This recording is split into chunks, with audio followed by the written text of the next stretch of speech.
People of Earth, the more you resist, the worse this gets.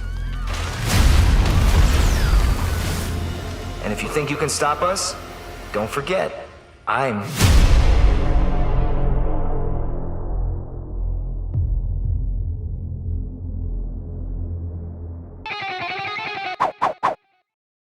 Loved the first season and was obviously prepared for the second season to go in a certain direction following. Obviously, you've got source material up the wazoo here that you can pull from. I was not prepared for how this season was going to impact me on the screen versus reading it on the page. It hit me in a different way than reading the comics. And I think that there's that feeling you get seeing a character who's struggling with just the weight of everything that hit him at the end of the first season, and now he's going through that this season, plus everything going on with Eve, like all of these really heavy things you don't always get in a comic book. Was that something you really wanted to bring out on the screen in the adaptation? I guess the adaptation and the transition to animation gives you a tremendous opportunity to enhance scenes because when you add motion and sound to them, it just naturally gives you a lot more. I mean, maybe emotion, impact. There's a lot more weight to the scenes. Just the fact that we have the voice cast at the caliber that we have coming in and pumping so much emotion into every aspect of the show. Really takes those scenes that are very familiar to people who have read the comics and just improves them and enhances them in really cool and unexpected ways.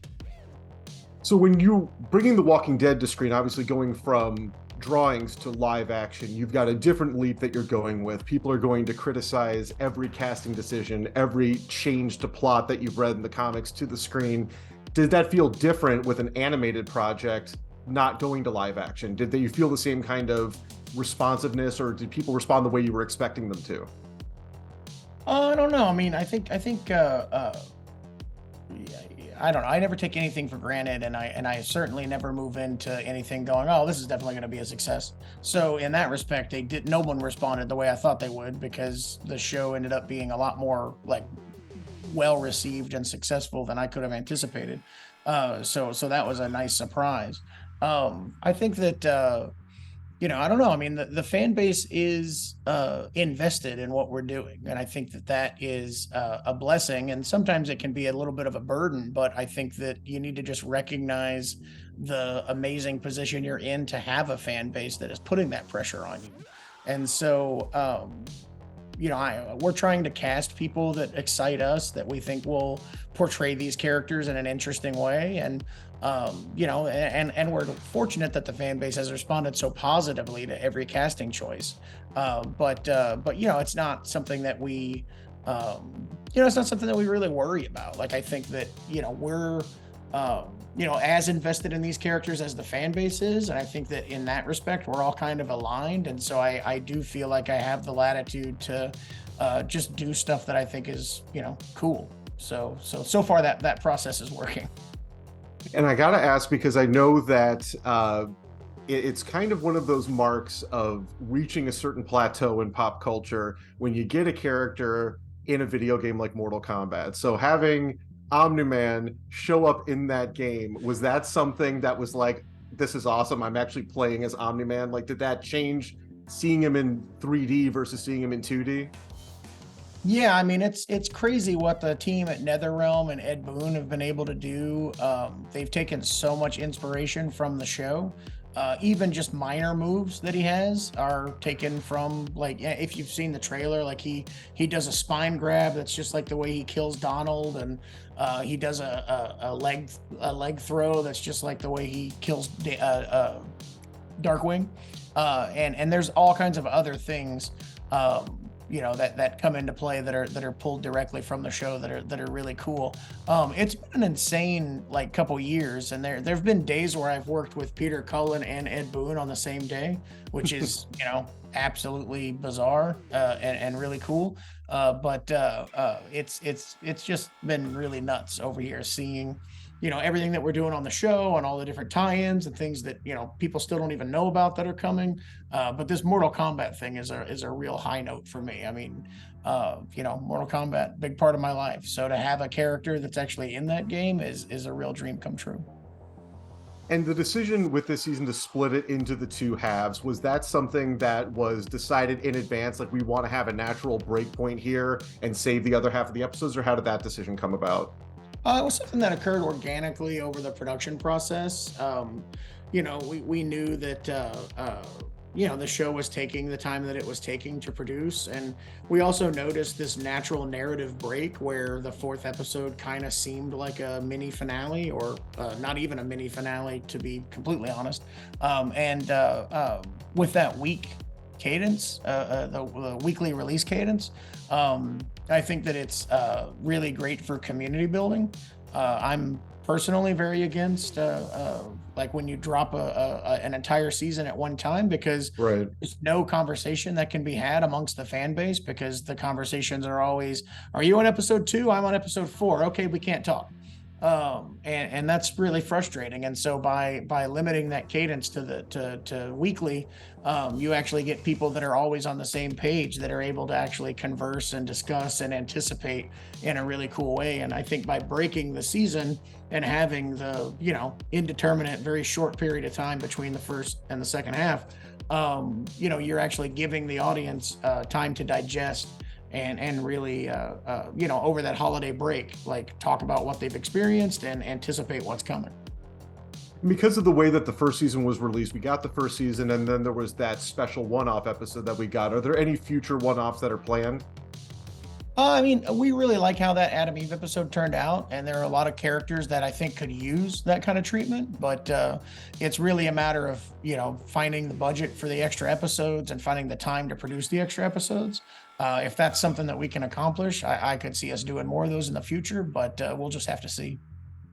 And with the way that nothing is a sure thing with, future seasons, you never know what's going to come, but you've got obviously a pre-existing story. With a season 3, do you expect to adapt a certain story arc, or do you think you'll take it in a different direction for season 3? Do you think you're going to keep kind of the pattern between 1 and 2, what you did with these two so far? Yeah, we'll probably keep that. We'll keep that pattern.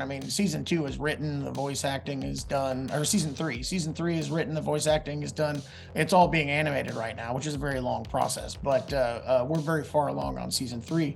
It's a matter of me sitting down with Simon Rasiopa, and we discuss, okay, here's what happens next in the comics, and here's the order that it happens, and breaking that into an 8-episode structure, and finding the season finale and finding the different turns along the way. And it's kind of cool. Like, what we're experiencing is, each season covers a different group of episodes. Some seasons cover a lot of episodes. Some seasons will cover surprisingly little issues of the comic. It's a season to season basis, where we figure out like how things are adapted, but we'll always be adapting the comics. There's never going to be a season of Invincible where we're like, all right, this one's just a bunch of people on a horse farm. Oh, nice.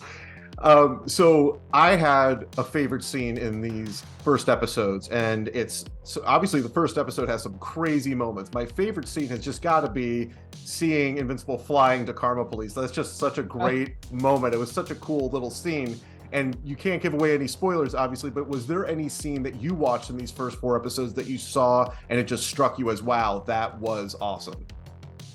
I don't know. I guess it gives you a little bit of the indication of the stuff that I like, but I like the Alan the Alien scene from episode 3. Yeah. I think the scene I'm talking about. Yes. So yeah, that was really cool. It was cool seeing that adapted from the comics to the show, and how visually it was put together, and that was it's a pretty big moment, a big pivot point in the show from the comics, and so I'm excited for people to see that.